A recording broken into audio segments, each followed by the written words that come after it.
We're living in a crazy time in history, but it's a great day to be Indigenous.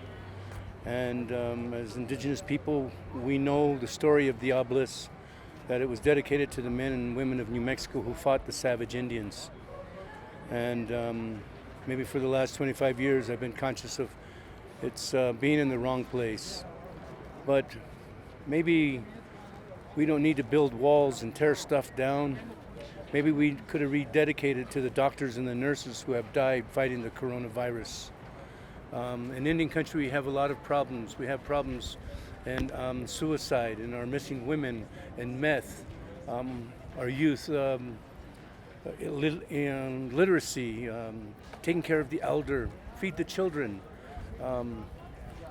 For us, I think being Native, I know we have bigger problems in this country, and you got to remember, we're not all one people. We're from many different nations. So we have so many different interpretations of the same thing. That obelisk for me was maybe painful when I first read it. And I jumped over the fence a couple of times and wrote Savage where it was chiseled out with a Sharpie, and only to find that the city would wipe it out. But I think when I was younger, I would tear it down. And when I was get a little older, I would maybe deface it. But now, the stage of my life, I would leave it. I would even leave the word savage, just to show the people the mentality of the time. So I drove over here from the middle of town, got here, and the obelisk was down, the top of it anyways. And when I see that, I hurt inside with pain, and then I get angry. And right at the moment when I walked upon this site, I'm just very angry, and I'm just angry. But I say words that probably aren't appropriate, and I've taken some time to back away. I think I told somebody I counted to 2,000, and I can talk now a little bit without so much anger. But that's just not a good thing for Santa Fe. It may definitely be a representation of bad things for individuals, but there's also possible good things for other individuals. And Santa Fe is usually a community that gets along, and we work through our challenges together.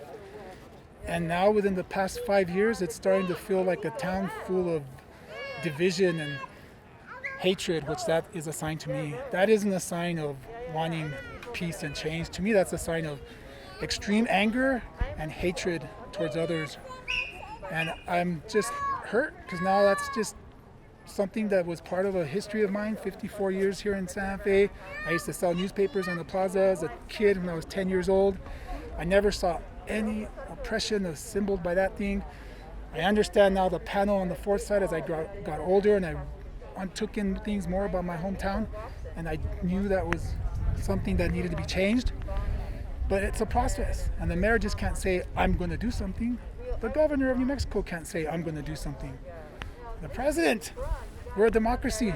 This is a country of American citizens where we go through a process, and I was really hoping that process was going to take place, and now we don't know, because I'm angry. Well, I think it was a brilliant strategy, this whole action that I take no credit for. I just showed up to support. I had no idea I was going to get as involved as I did.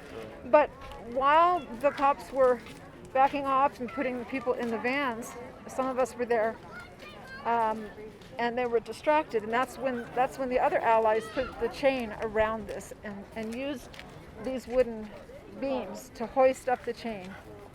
And then they had ropes, and various different people used their ingeniousness to help take it down, and it came down in 3 parts: the top, the middle, and then the bottom. It was amazing. It's something that has needed to happen for a long time. If you look at the history of this plaza where we stand, it was Tewa land that was stolen from them. And not only stolen from them, 80 leaders, Pueblo leaders, were hung to death in this square right here in this plaza. So there's genocide right here where we live. So I think it was high time, it was after time. And the people of this land, whose land this was and is, could not do it themselves because of the racism inherent with the police and our government. They would have been arrested, they would have been abused, much worse. But we needed to use our white privilege to make this happen. And so we're celebrating together, and you see the red prints symbolizing the blood of the suffering of the people of this land.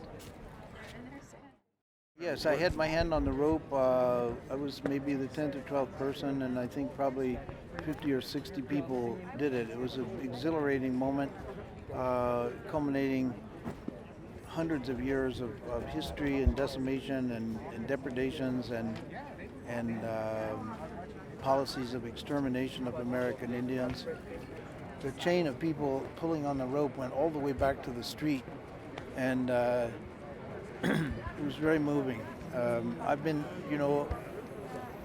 supporting Native American culture, and Native American culture has supported me for 40 years. So, yes, it was a momentous occasion.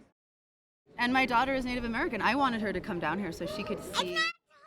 I just heard there was going to be a protest and that they were going to be trying to take this down. But I didn't realize they were going to do it themselves. And I think that's just awesome. Just beyond awesome that they just said, okay, you said you were going to do this, you didn't do it. Like, we're doing it.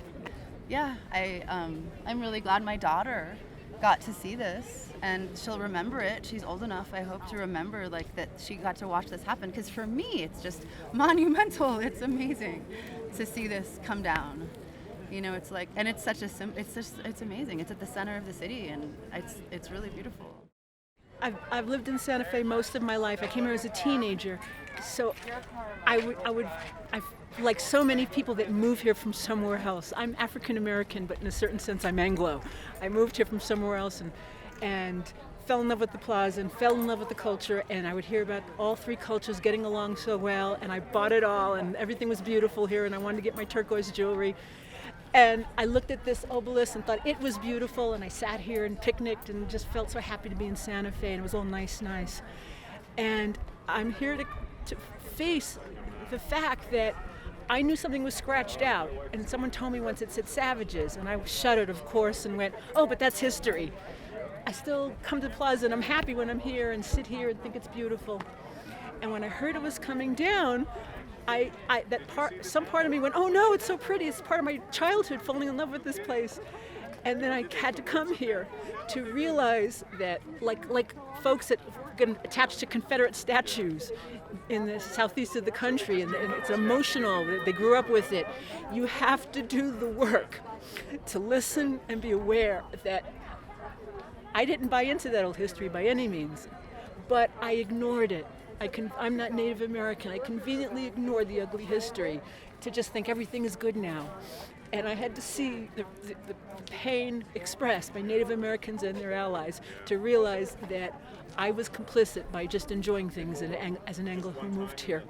So I got over my attraction to the way it used to look and realized I joined the people that were pulling it down. And that I think everybody who's not political, who's not conscious of these issues, needs to show up and do the work and really think about it and realize that we get tricked by the ones that wrote history, the winners, and we get tricked to think nothing bad happened or it's in the past and still in the present.